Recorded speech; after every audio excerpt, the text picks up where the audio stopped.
ಕಾಫಿನಾಡಿನಲ್ಲಿ ಬಿರುಗಾಳಿ ಸಹಿತ ಮಳೆಯ ಆರ್ಭಟ. ಬಿರುಗಾಳಿ ರಭಸಕ್ಕೆ ಮುರಿದು ಬಿದ್ದ 150ಕ್ಕೂ ಅಧಿಕ ಅಡಿಕೆ ಮರ. ಕಳಸ ತಾಲೂಕಿನ ಮುನ್ನೂರುಪಾಲ್ ಗ್ರಾಮದಲ್ಲಿ ಒಂದು ಘಟನೆ ನಡೆದಿದೆ.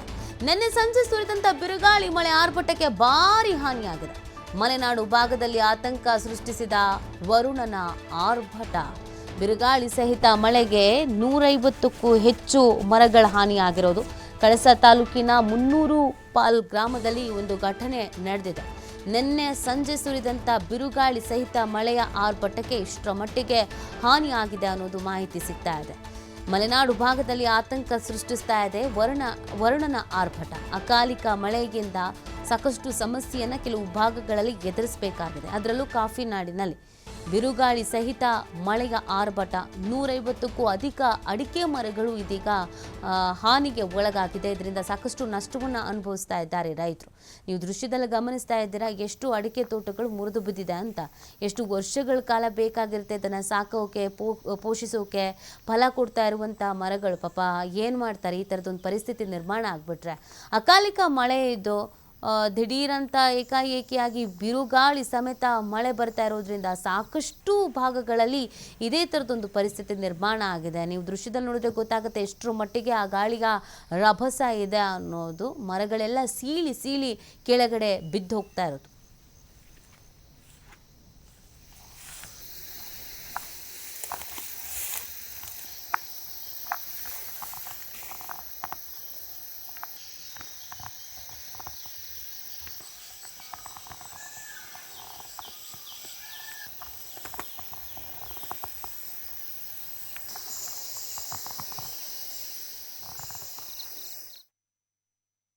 ಮೊನ್ನೆ ದಿನ ಬಂದಂಥ ಭಾರಿ ಬಿರುಗಾಳಿ ಮಳೆಗೆ ಹೀಗೆ ನಮ್ಮ ಅಡಿಕೆ ತೋಟದಲ್ಲಿ ಸುಮಾರು 125ಕ್ಕೂ ಅಧಿಕ ಅಡಿಕೆ ಮರಗಳು ಈ ರೀತಿ ನೆಲಕ್ಕುರುಳಿದೆ. ಎಲ್ಲ ಫಸಲಿಗೆ ಬಂದಂಥ ಅಡಿಕೆ ಮರಗಳು.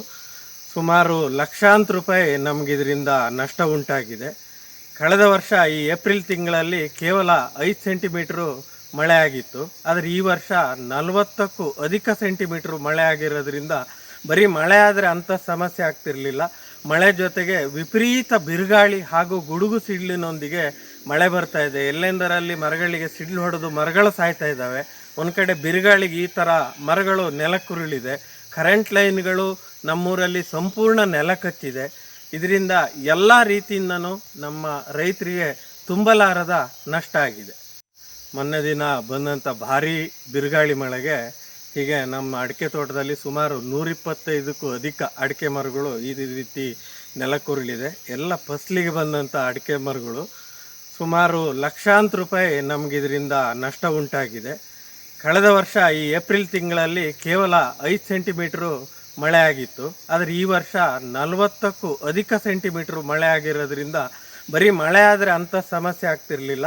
ಮಳೆ ಜೊತೆಗೆ ವಿಪರೀತ ಬಿರುಗಾಳಿ ಹಾಗೂ ಗುಡುಗು ಸಿಡಿಲಿನೊಂದಿಗೆ ಮಳೆ ಬರ್ತಾ ಇದೆ. ಎಲ್ಲೆಂದರಲ್ಲಿ ಮರಗಳಿಗೆ ಸಿಡಿಲು ಹೊಡೆದು ಮರಗಳು ಸಾಯ್ತಾ ಇದ್ದಾವೆ. ಒಂದು ಕಡೆ ಬಿರುಗಾಳಿಗೆ ಈ ಥರ ಮರಗಳು ನೆಲಕ್ಕುರುಳಿದೆ. ಕರೆಂಟ್ ಲೈನ್ಗಳು ನಮ್ಮೂರಲ್ಲಿ ಸಂಪೂರ್ಣ ನೆಲ ಕಚ್ಚಿದೆ. ಇದರಿಂದ ಎಲ್ಲ ರೀತಿಯಿಂದನೂ ನಮ್ಮ ರೈತರಿಗೆ ತುಂಬಲಾರದ ನಷ್ಟ ಆಗಿದೆ. ಮೊನ್ನೆ ದಿನ ಬಂದಂಥ ಭಾರಿ ಬಿರುಗಾಳಿ ಮಳೆಗೆ ಹೀಗೆ ನಮ್ಮ ಅಡಿಕೆ ತೋಟದಲ್ಲಿ ಸುಮಾರು 125ಕ್ಕೂ ಅಧಿಕ ಅಡಿಕೆ ಮರಗಳು.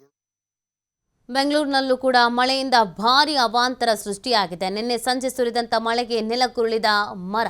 ಬೇಗೂರು ಕೊಪ್ಪ ಮುಖ್ಯ ರಸ್ತೆಯ ಅಕ್ಷಯನಗರದಲ್ಲಿ ಒಂದು ಘಟನೆ ನಡೆದಿರೋದು. ಭಾರಿ ಟ್ರಾಫಿಕ್ ಜಾಮ್ ಕೂಡ ಇದರಿಂದ ಉಂಟಾಗಿದೆ. ವಾಹನ ಸವಾರರು ಹೈರಾಣಾಗಿ ಹೋಗಿದ್ರು. ಬೆಂಗಳೂರಿನಲ್ಲೂ ಕೂಡ ನಿನ್ನೆ ಕೆಲವು ಭಾಗಗಳಲ್ಲಿ ಭಾರಿ ಮಳೆ ಸುರಿದಿದೆ. ಆ ಕಾರಣಕ್ಕಾಗಿ ಕೆಲವು ರಸ್ತೆಗಳಿಗೆ ಮರ ಬಿದ್ದಿದೆ ಮತ್ತು ಟ್ರಾಫಿಕ್ ಜಾಮ್ ಉಂಟಾಗಿತ್ತು, ಕಿರಿಕಿರಿ ಉಂಟಾಗಿತ್ತು. ಭಾರಿ ಟ್ರಾಫಿಕ್ ಜಾಮ್ ಮತ್ತು ವಾಹನ ಸವಾರರು ಇದರಿಂದ ಹೈರಾಣಾಗಿ ಹೋಗಿದ್ರು. ಬೆಂಗಳೂರಿನಲ್ಲಿ ಮಳೆಗಿಂತ ಭಾರಿ ಅವಾಂತರ ಸೃಷ್ಟಿಯಾಗಿದ್ದು ನೀವು ಗಮನಿಸ್ತಾ ಇದ್ದೀರಾ ಫೋಟೋದಲ್ಲಿ.